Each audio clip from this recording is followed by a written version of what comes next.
Hey there, Calc folks, back here with another lecture in my series of lectures looking at what? The multivariable functions to begin with, where recently we've just introduced the case for partial derivatives. All right. And I did work through some partial derivative calculations, basically relying on either our definition of what is a partial derivative and or going back and relying on some calculus 1 technique, treating our variable not of interest in our partial derivative calculation as a constant value, and applying fundamental rules up through product, quotient, chain rule, right, in the context of partial differentiation. Now, what I do want to maybe consider doing here, though, is also giving you what is known as an alternative way to go about calculating derivatives for multivariable functions. And actually, what we will see in this section is that all of our all of our derivative calculations that we learned back in Calc 1 are really based upon just a few set of rules, right, that developed when we introduced the case for multivariable functions. And these rules are all just summarized as the chain rule, right? You were introduced to one of these rules back in Calculus 1, the chain rule for a single variable function, right? You saw it given in two versions, version 1 and version 2. We're going to come back and look at it for the case of version 2 there. Take note. But then on top of all that, we're going to add to that two other cases. Right? Two other cases for chain rule. Right? So altogether, we'll have three cases for chain rule. Single variable, and then we're going to add two more cases for what would be the case for multivariable functions, or a multivariable approach. We're going to see. There's going to be one that connects single variable to multivariable, in a sense. So that's what we're getting into, folks. We're going to be continuing on here with looking at what I call the chain rules for multivariable functions. You can take note. Right? And what I do begin by noting is certainly we are familiar with the chain rule case for single variable functions for the case of y equals f of x presented back in Calculus 1. Right? Let me add a few commas in there. Presented back in Calculus 1, where the calculation was performed on what would be the case for a composition of two functions, where we often saw chain rule in its application back in the case for single variable functions was considering our function as being really a composition of two other parts, where we could break down the derivative for those two parts of the composition and then reassemble that using what we call the chain rule. And what we had noted, right, we know y equals, for the case of y equals f of u, right, letting u equal the value g of x implies that y equals f of x. And when we think about the quantity given by dy dx, the derivative of y equal to f of x, what is in a sense a composition of y equals f of u with u equals g of x, it is nothing more than the full derivative of y with respect to u, the derivative of this y with respect to u, times the derivative of this value of u with respect to x. Now, certainly all of that will be written in the end in terms of x, right? But this would be the chain rule calculation version 2, the setup and formula seen back in Calculus 1. We're going to build on this idea. But let's first look at an example, right? Consider finding the first derivative for y equals cosine squared of x. Right? We know letting u equal cosine x and letting y equal u squared, right? Setting up our value of y equal to f of u and u equal to g of x, these two quantities right here, right? Since du dx will be equal to negative sine x and dy du will be equal to negative 2, will be equal to 2u, then dy dx will just be equal to dy du times du dx, which would be negative 2u times sine x. Negative 2u times the sine of x seen here. That will come from dy du times du dx. By identifying u as cosine x and composing that with y equal to u squared to form what we would think of here, this being our function, we might call that out as f of x, right? We can calculate the derivative calculation seen here using chain rule. Now, we do have to go back and note we want everything in terms of x, so since u was equal to the cosine x, I can substitute back in for that value of u and state my answer as negative 2 cosine x sine x. All right? That was chain rule version 2 for single variable functions. And what's nice about chain rule version 2 for single variable functions, it works really well when we have a composition, when we have a single variable function that actually is a composition of several fundamental functions, right? Where we have a composition not with just two layers, an inside and an outside function, but we have a composition of several layers, right? 3 or more. And I consider a case for that, just to highlight, because we will see some higher layers in our compositions here. Note this rule does extend to compositions involving more than two functions, right? We might consider finding the derivative with respect to x for y equals the square root of sine of x cubed here, right? Well, if you take note, that is really 3 fundamental functions all composed with one another. You have the x cubed function composed inside of the sine function, which is all composed inside of the square root function. This is really a composition that runs about 3 layers deep, we might say. All right? With x cubed as the innermost layer, sine of x as the middle layer, and the square root of x as our outer layer, or our outer function in the composition. All right? So what we can note is we could let, for instance, what do I do here? I let u equal the x cubed, the innermost layer. I let v then be the middle layer in terms of u. Let that be sine of u. And that does imply then that y would be equal to the square root of v. And notice this is all just describing some function of x in the end, right? But this would imply that y would then be equal to the square root of v. And since du dx is just simply 3x squared, dv du is simply cosine x, and dy du is 1 over 2 square root of v, right?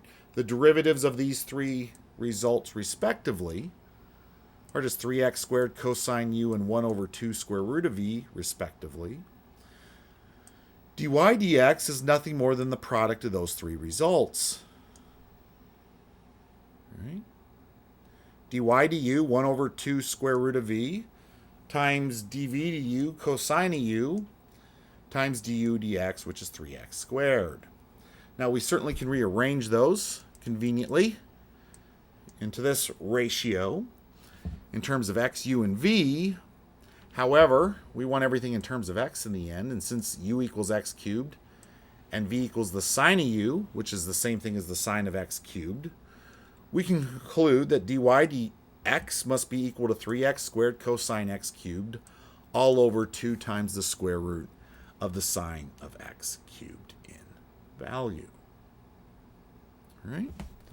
This is chain rule for single variable functions version 2, right?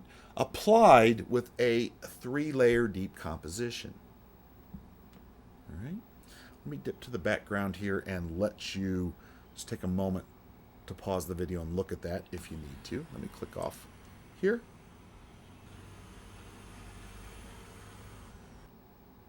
All right, folks. So this is again, a little bit of review over again, chain rule back for single variable functions, what we saw back in Calculus 1. We learned two versions of chain rule, 1 and 2. The reason we learned 2 is because it is related to what we're going to see come next here, folks.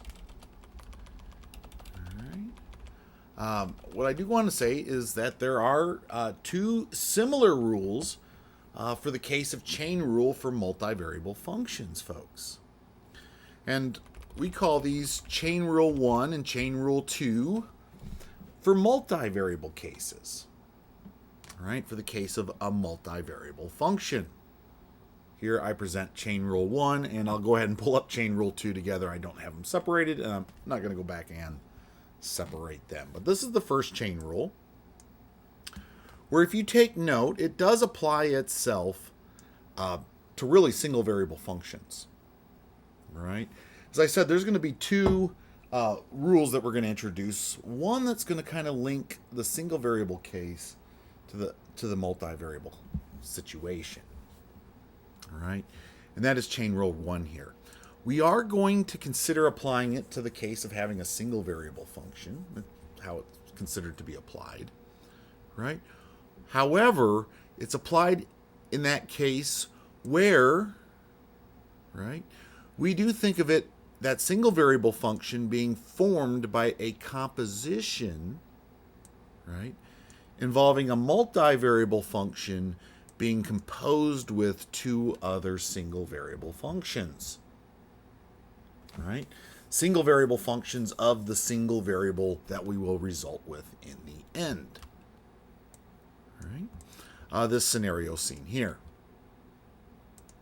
And in this case, the derivative of y with respect to x, what would be just nothing more than the derivative of that single variable function with respect to x, if decomposed, and that's really what we're doing here, folks, is decomposing it in a manner that involves a multivariable function in the description of the outer layer and single variable functions as the description of the inner layer. In a sense, you're peeling that outer layer away so that you involve multivariable functions on the inside, right? Well, you're peeling that outer layer away so that it involves multivariable breakdowns, right? Where it might be best broken down multivariably, where each component of that multivariable context for the outer layer breaks itself into the same single-valued variable function, right? The same single-valued variable, or a function for the same single-valued variable. I'm trying to get around. They are two different functions, u of x and v of x, in our breakdown. Now, so if we go back and consider dy dx, the derivative of y with respect to x, it is going to be given by this quantity here. It is going to be the summation for the product of these two terms. Well, for the products found in these two terms. The product found in this first term is dy du, or well, I should say the first partial of y with respect to u, times the value du dx, the full derivative of u with respect to x, right?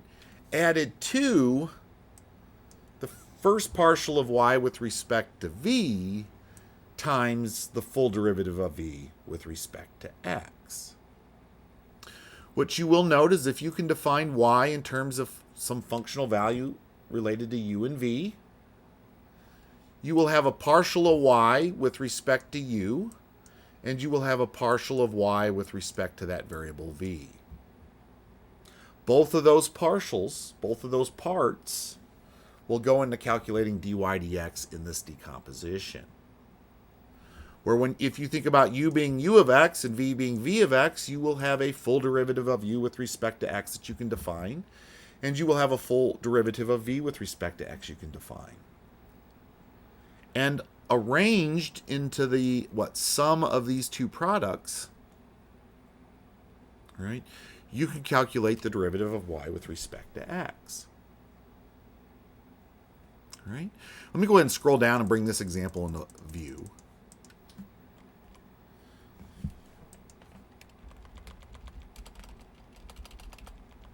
Oh, and as I bring that up, I'm going to go back up and show you one other thing here, folks. That should look familiar. Right? Doesn't that first part of that look familiar? All right. What it is chain rule version 1, right?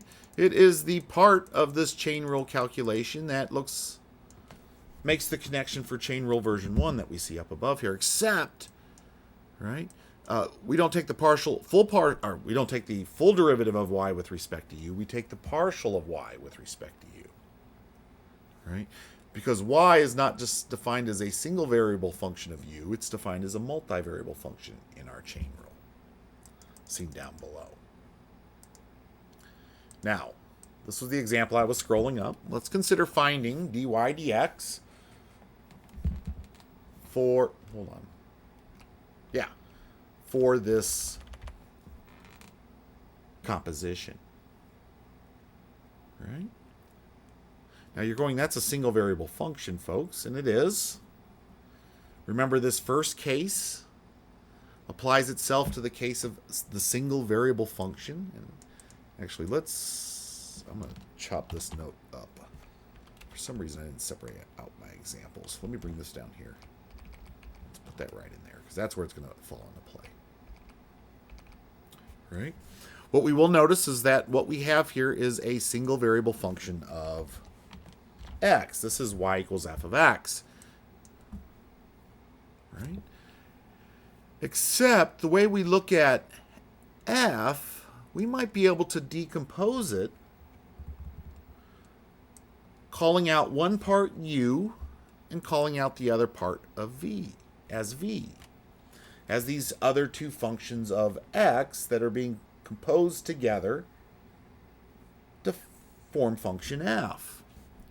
And what I do go through here and compose them as, I do believe the numerator, I call that u, and my denominator, I call that v. The numerator and denominator individually could be thought of as two individual functions of x. And I do that here. I consider letting u, the numerator, be 3 cosine 5x, and I consider letting the denominator be v, sine of 2x. Which does imply, when I think about y as being some function now of u and v, y in terms of some function of u and v, right? It's equal to u divided by v in value. Now, I don't want to write that in there necessarily, right? But this is u of x, this is v of x, and then this is our function u comma v, representing the value of y. And we may even think of that as u times v raised to the negative first power, the v being raised to the negative first power. That's another way to think of it. Right? Where you can go through each of these values and find their derivative with respect to x pretty quickly. With respect to x here, that is what? That is 15. Did I really botch that? Sorry. That is negative 15 sine 5x. And this is positive 2 cosine 2x. I did mix up my integral and derivative rules there. So that means down below I'm going to have to make some changes, right? And if I think about the partial of y with respect to u, that's the partial of this with respect to u. That would just be v minus 1, or v to the raised to the negative first power. And if I think about the partial of y with respect to v, the partial of this with respect to v, that is negative u times v raised to the negative second power, or negative u over v squared in value. So if I substitute those values in down below, correcting my mistakes, right? The partial of y with respect to u would be 1 over v. The full derivative of u with respect to x would be negative 15 sine 5x. The partial of y with respect to v would be negative u v squared. And the derivative of v with respect to x would be 2 cosine 2x. And we would substitute that respectively into that formula. Where certainly you won't want to leave it in terms of all just u, v, and x. You're going to want to express our answer solely in terms of x because we're seeking dy dx. And since u is equal to the cosine, or 3 cosine 5x, and since v is equal to the sine of 2x, I can plug sine of 2x in here for v, and here for v, and for this value of u, I can substitute in the value of 3 cosine 5x. That does produce, now let me correct this. This is going to be 15 up here. That's going to go in that denominator as sine 2x. All right. Let's fix that over here too, because that's actually going to be 15 here. All right. Is going in for this. Oh, hold on. I had it right. So that's going to be 3. This u is still 3 cosine 5x. This v is sine 2x, right? But up here we'll have that negative 15 sine 5x. So this is all correct. Here, that u will still be 3 cosine 5x. Cosine 5x, that's what we have here. The negative cosine 2x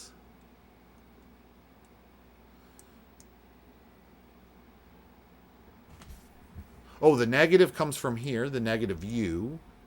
And then down here we would have the 2 cosine 2x. So what I should actually have out in front as a factor here, it'd be 2 times the 3, which would produce 6. Right? We have the 3 coming from the value of u combined with this 2. And it would actually be negative 3 times that 2 gives us this negative 6 out in front. Cosine 5x is the rest of u. Cosine 2x comes from this result. And all of that is over v squared. Sine 2x is v, so that'd be sine squared of 2x in value. Corrected. Now, so I do end with that, right? So I did correct that respectively. Presenting this to you is almost like giving myself a little proof here, folks, reading over my notes. I kind of like this. I certainly make mistakes here and there. I want to make sure I go back and correct any of that. Yes, our derivative here, right, does follow from a little chain rule. We could even mix in that chain rule here, but I believe we had a derivative rule for the cosine of ax, and that was negative a sine ax, because it is the derivative of the interior there, which would be 5 times the derivative of what we have there.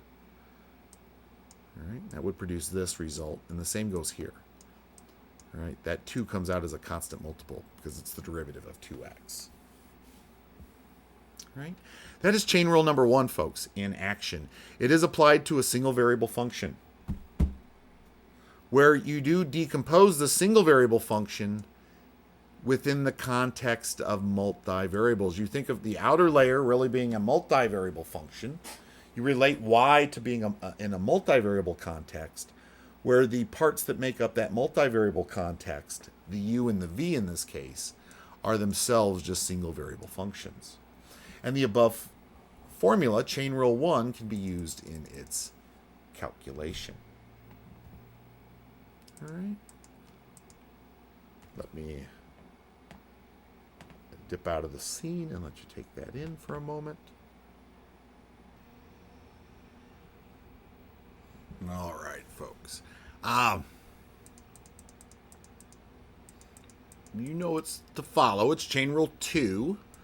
Brought that down below here. Chain rule 2 for multivariable functions is the case for where you have a composition, right? Or let me point out, first of all, you are going to be applying it to a multivariable function, right? We might assume that we're applying it to z equal to f of x comma y, right? Where the way we're going to approach z equal to f of x comma y is we are going to think of that as a composition where a multivariable function is being composed with two other multivariable functions in terms of our initial independent variables x and y. All right? For z equal to f of x comma y, that multivariable function, you're not going to calculate full derivatives, you're going to calculate partial derivatives. You will have the partial of z with respect to x, and you will have the partial of z with respect to y, respectively. All right? Where each of their calculations are going to look similar to chain rule 1 for multivariable functions, except instead of full derivatives in the calculation, where we take the derivatives of u and v with respect to our variables, x or y, we take now partials of u and v with respect to x. In the case of the partial of z with respect to x, and y in the case of the partial of z with respect to y. This is the difference from the formulas we see up above. All right. So let's look at applying this.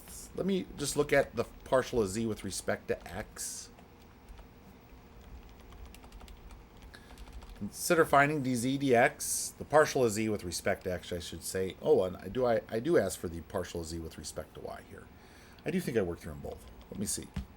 For z equal to e to the xy cosine x plus y. I do think I do, because this one's not too terrible. Right? Respectively.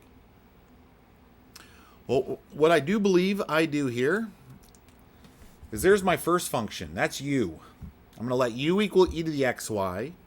Here's v. I'm going to let v be the cosine of x minus y. And I'm going to call out z as really just being u times v, where u is e to the xy and v is cosine x plus y in value. That will be setting it up as we see up above here. We're going to let z equal f of x, u comma v, where u is some multivariable function of x and y, and v is going to be some multivariable function. And we can calculate then the partials of z, some function of x and y, right? We can find its partials as follows using the formula. If we look at that setup, letting u equal e to the xy and letting v equal the cosine of x plus y implies that z is equal to u times v. All right, there's our setup. Well, we now come through and find the derivative of each of these parts. And really, we should say find the partials of all these parts. The partial with respect to x, the partial with respect to y, the partial with respect to x, the partial with respect to y, the partial with respect to u, the partial with respect to v. And that is what we see given down below here. All of those partials there's 8 of them. No, sorry. There is 6 of them, right? The partials with respect to u and v for z happen in both equations, so there's only 6 of them. 1, 2, 3, 4, 5, 6 are all arranged or can be arranged into the above calculations. All right? Now note, the partial of u with respect to x is what? Y e to the xy, and then similarly, the partial of u with respect to y is x e to the xy. All right?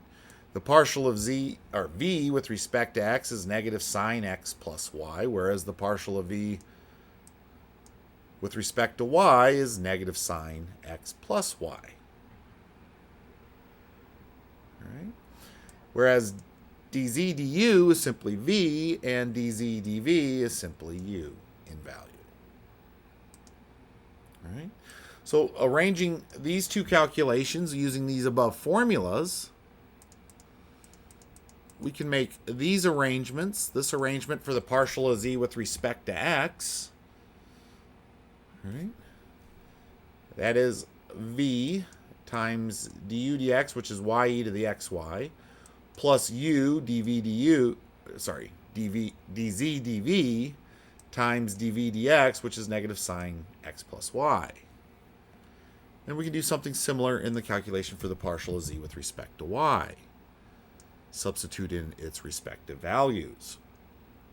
Where since we know u is equal to e to the xy and v is equal to the cosine of x plus y, we can now just substitute in those respective values into these results for our partials of z with respect to x and y, respectively.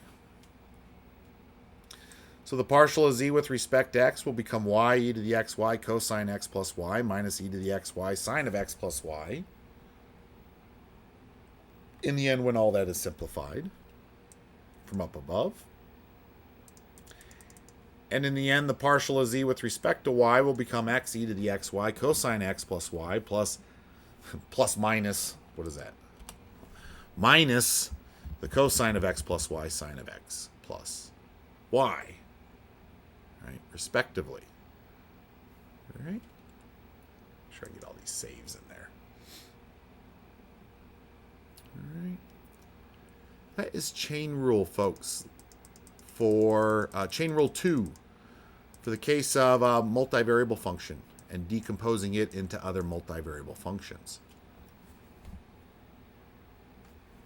All right.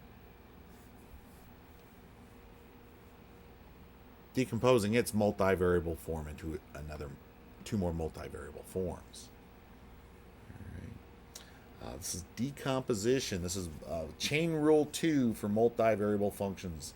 When applied to a multivariable function, right, where we see a composition of that in the form of other multivariable functions. Right, we can define that as seen below here. Now,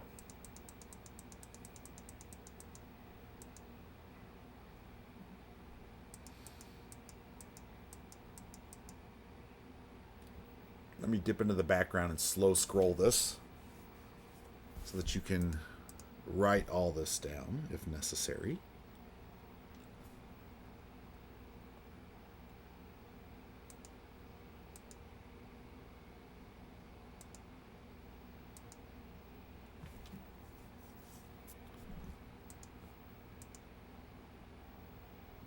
All right, that is all of that.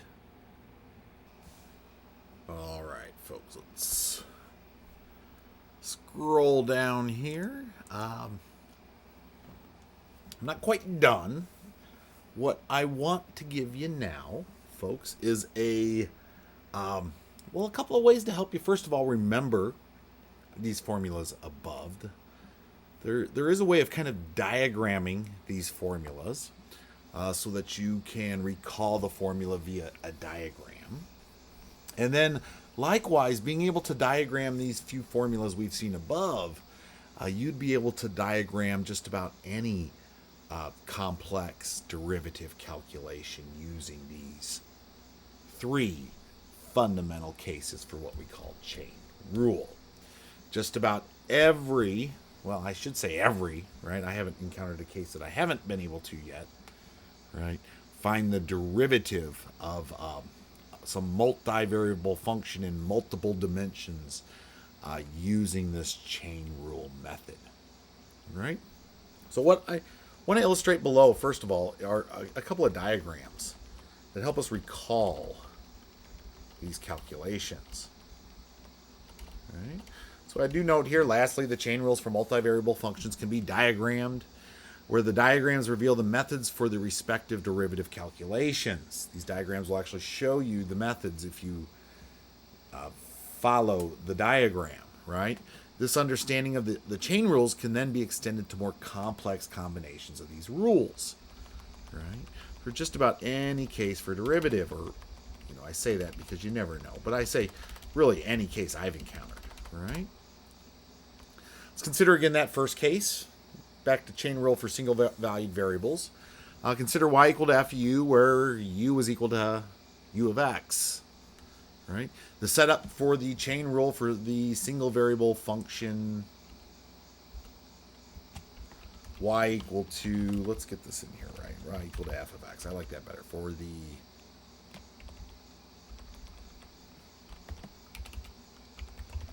single variable function y equal to f of x. All right. This relationship seen here between x and y can be diagrammed as follows. Y, which we can say is equal to f of u, right, is going to have its u value equal u of x, where the independent variable in u is our value of x. Or really what we're highlighting here in these connections are what are the independent variables for the layer seen above. What's the layer or the independent variable for y equals f of u? Well, that's u. Right? Well, what's the independent variable for u? That's x. So if we think about finding the derivative of y with respect to this independent variable x, passing through the value of the independent variable u from f of u, well, dy dx will just be dy du times du dx. It'll be the derivative relationship made connection here from y to u, and then the connection du dx that connects the u and the x, right, in their independent relationships, right, or in their dependence relationship, right? That is the diagram for that simple case for the single-valued variable function, and the chain rule for just that two-layered chain. The three-layer chain rule would just have another layer to it. You'd have u equals u of v, and then maybe v would equal v of x. And you could have 3 layers in there, right, in that calculation. But here, this is just the 2 layers. This being the first layer of connection, this being the second. All right. Or if we consider, I may do some rewriting here. Y equals f of u comma v, where u equals u of x and v equals v of x. The setup for chain rule 1 for the multivariable function, let's go with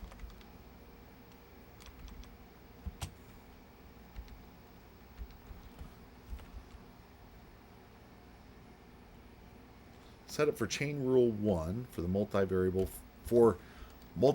functions.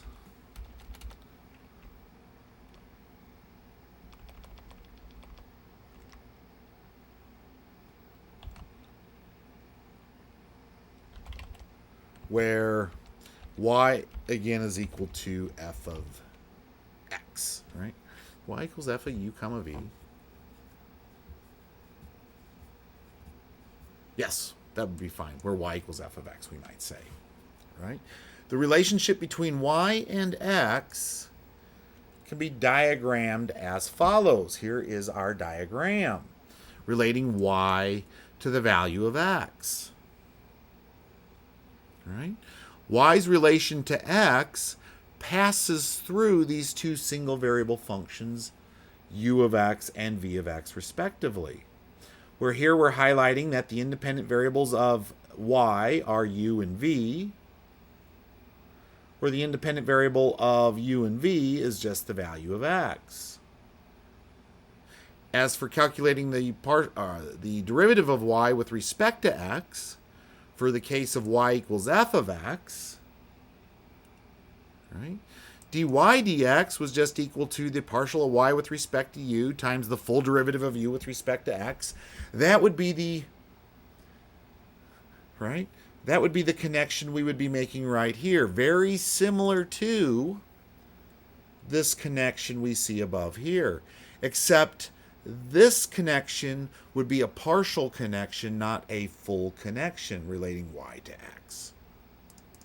That is why we see the partial of y with respect to u times the partial of u with respect to x. Now that only relates this part of f to x, the part through u. What we want to do is also relate that part that passes through v, and that's where the second half of this calculation comes from. Not only do we have to add this part, we have to add this part.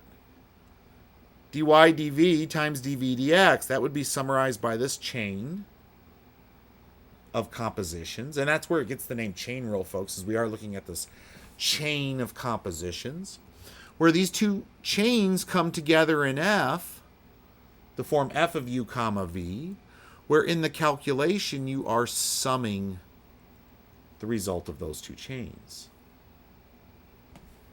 All right? That is summarizing the derivative of y with respect to x. It is the partial of y with respect to u times the derivative of u with respect to x plus the partial of y with respect to v times the derivative of v with respect to x. And there's that flow to it, right? Where each of these have a respective part or full calculation to them in terms of derivative that all assemble in this calculation seen here. All right? Now, if we look at the third case,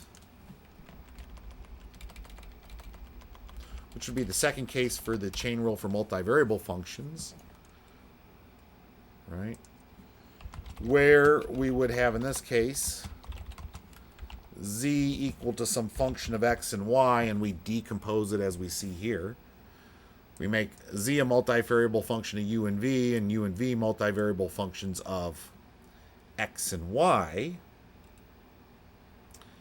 That, well, those partials of then z with respect to x and y for what we would be presented with could be organized in their calculations seen here. Where again our first layer is a multivariable function that has its partial calculations. But the second layer in our composition relating x and y back to z are themselves multivariable. Where you're not going to be able to calculate a full derivative of z with respect to x, but you can relate this z back to this x through the partial of z with respect to u times the partial of u with respect to x, added to relating this x back to z through the partial of z with respect to v times the partial of v with respect to x.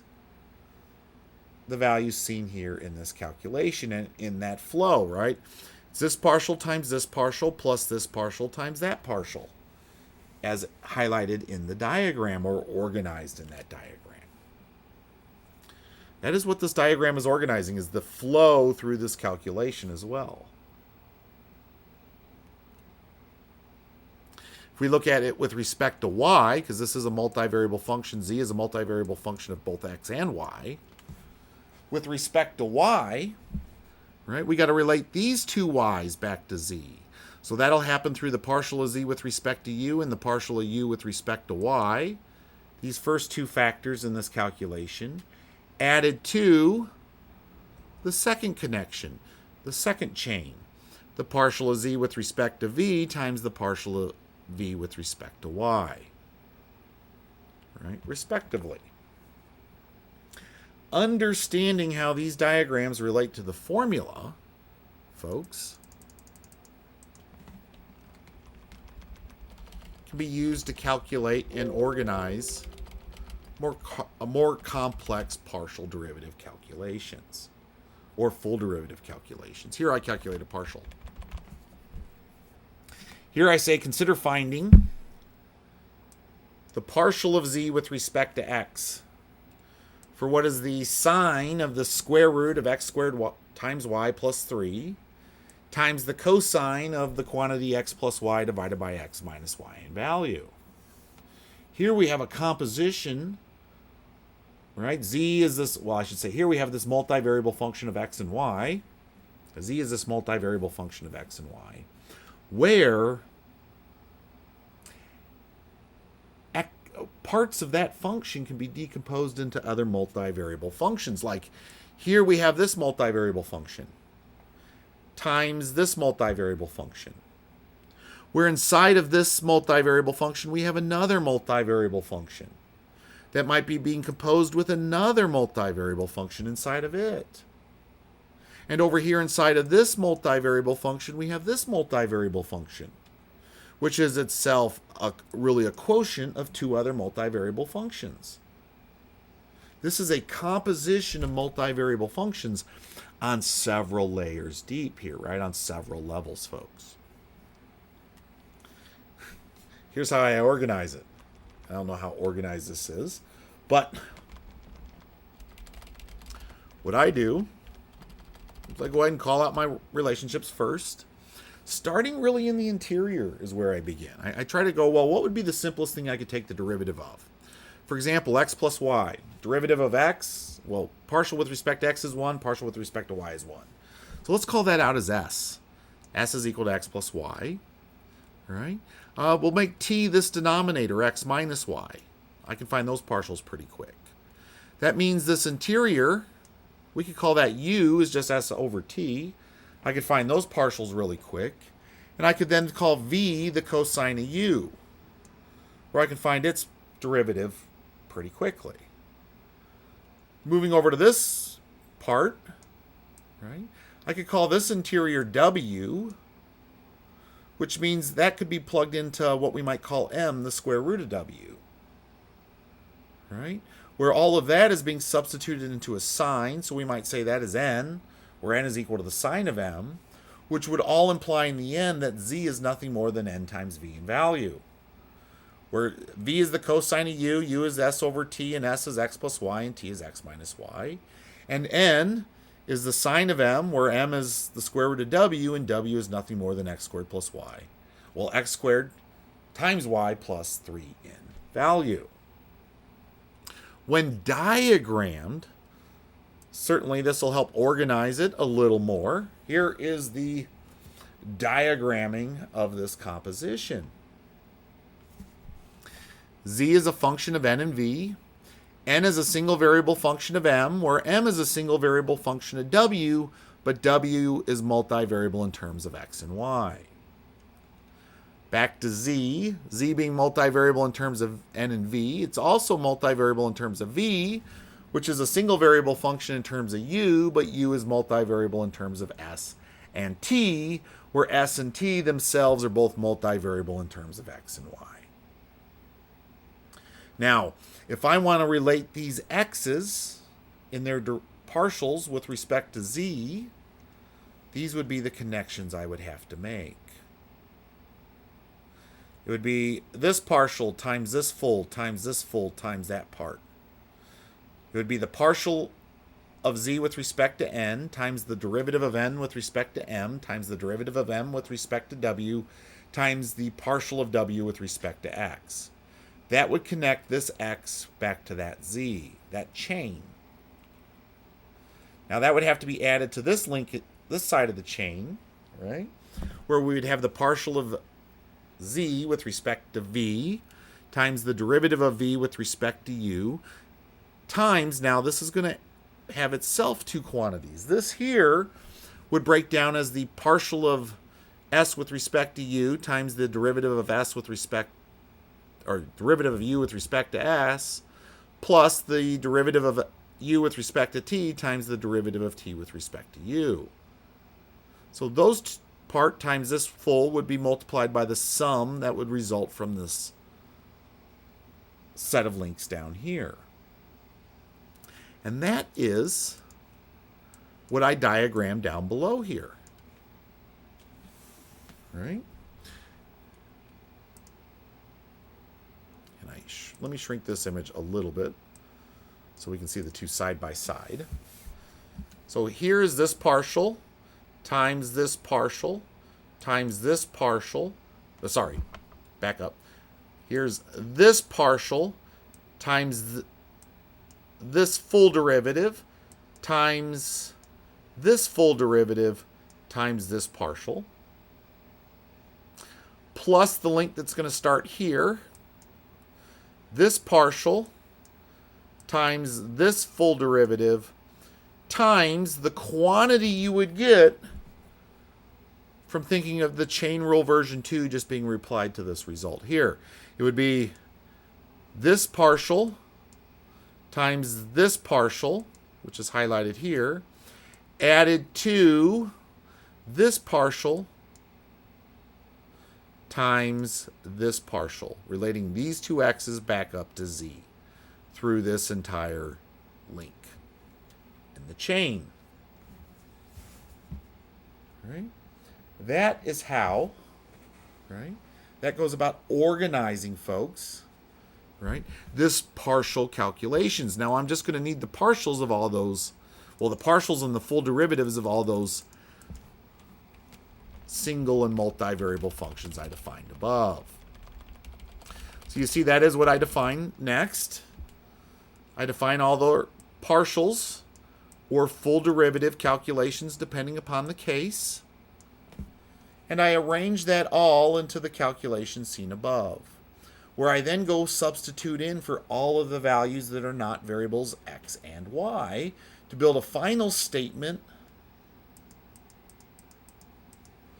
Here's our statement in terms of x, y, m, n, u, v, s, and t, right?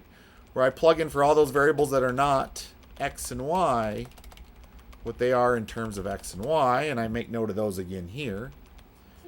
And I simplify that form, and I obtain this final result seen down here, folks.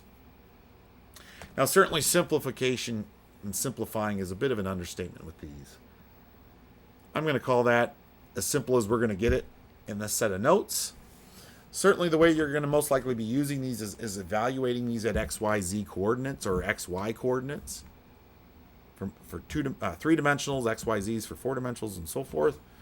All right, but here we'd be evaluating this at an x, y value that we certainly could simplify rather easily into numerical form. All right, that is our multivariable chain rules here, folks. The chain rule for multivariable functions in the case of a rather complex composition. A composition that is so complex it's probably best organized, right, into a diagram, which is what we see here, where then if we're just interested in the, for instance, the partial of z with respect to x, we can relate all these x's back to these value of z through the understanding of the fundamental rules that we developed above for chain rule. All right, folks, you can see this makes you a pretty powerful derivative calculator, right?